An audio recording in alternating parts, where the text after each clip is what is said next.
Fala, meus amigos, tudo bom com vocês? Quero passar aqui hoje para falar com vocês e deixar uma mensagem muito importante sobre o caminho de Cristo até a cruz, sobre aquela morte, sobre o seu sangue derramado na cruz, por amor a mim, por amor a você.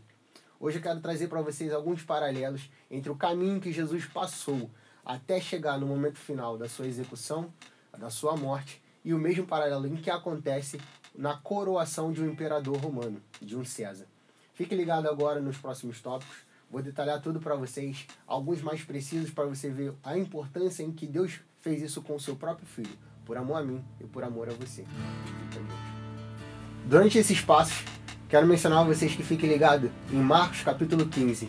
Durante todo esse percurso que trata desse trajeto de Jesus, esses 9 pontos vão estar vinculados totalmente nesse capítulo e comparem também o paralelo entre uma coroação de um imperador romano. Ponto número 1. Os guardas se reuniam no pretório. O pretório era a residência oficial de um governador de Jerusalém. E o versículo diz assim: os soldados levaram-no então para dentro do palácio, que é o pretório, e convocaram todo o destacamento dos soldados. Interessante que esse triunfo começava com um posto avançado militar fora de Roma e perseguia durante esse caminho. Assim acontecia com o imperador. E depois que Jesus foi julgado por Pilatos, para onde ele foi levado e quem estava com ele? Ponto 2. Vestir vestes púrpuras, coroa de oliva e cetro com autoridade de Roma.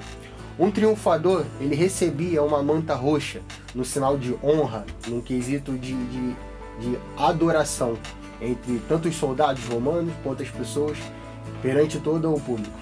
E o que Jesus recebeu desses mesmos soldados? O que colocaram sobre ele? O que deram para ele colocar em sua cabeça? Faça esse paralelo. Ponto 3. Aclamação barulhenta. A procissão para o triunfo romano começou quando os soldados romanos aclamaram César como um deus. E durante esse mesmo processo, o que os soldados zombavam a Jesus?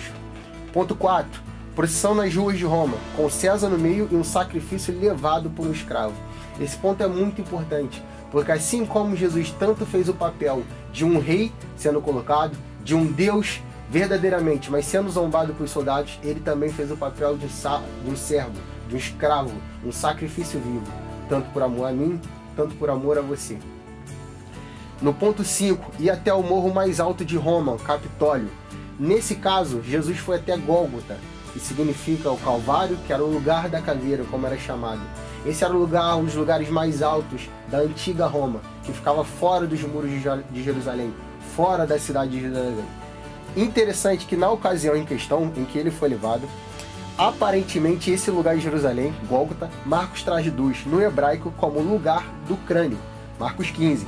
A palavra hebraica usada geralmente se refere a uma cabeça humana separada do corpo. E o que temos em comum hoje em dia, e o que a Bíblia nos revela, é que Cristo é o cabeça e nós somos o corpo. Nós somos a execução do que a cabeça coloca sobre nós, é imposta sobre a nós.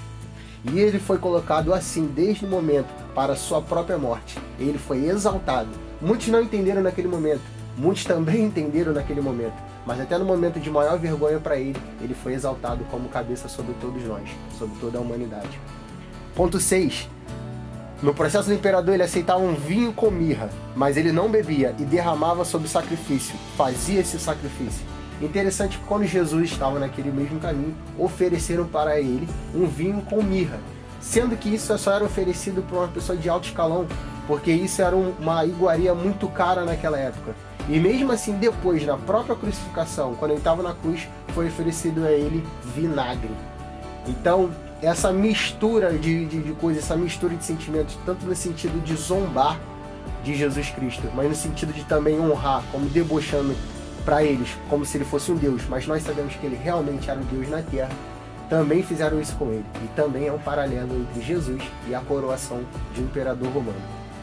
Ponto 7. César reunia seus 2 principais aliados em sua direita e em sua esquerda. Era comum ver o imperador fazendo isso no momento do seu triunfo, do maior triunfo, para ele virar um César, ladeado por 2 funcionários enquanto ele fazia a aparição pública. Porém, os soldados naquele momento o que fizeram com Jesus?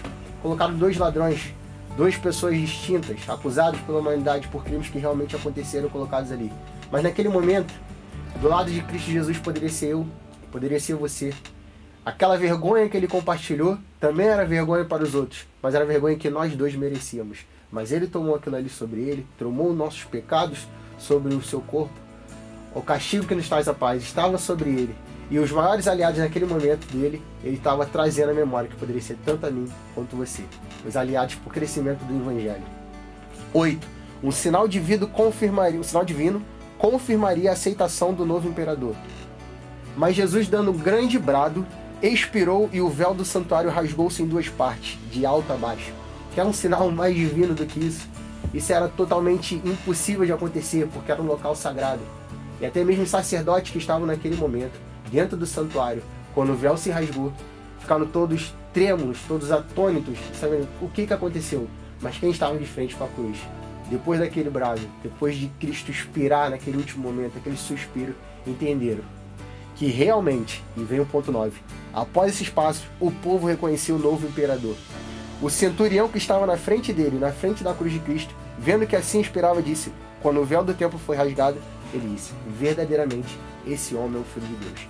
Então, nesses últimos processos, durante os 9 que eu falei com vocês, até nesse último momento, em que o imperador era aclamado por todo o povo e reconhecido como novo César, Cristo não foi somente reconhecido como rei, não somente sobre a terra e sobre os céus, mas pelo próprio Pai que está nos céus.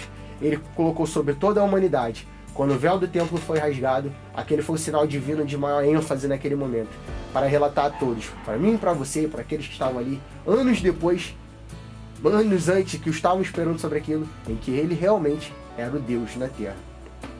Interessante durante esses 9 pontos é que o Evangelho de Marcos nos traz esse evento.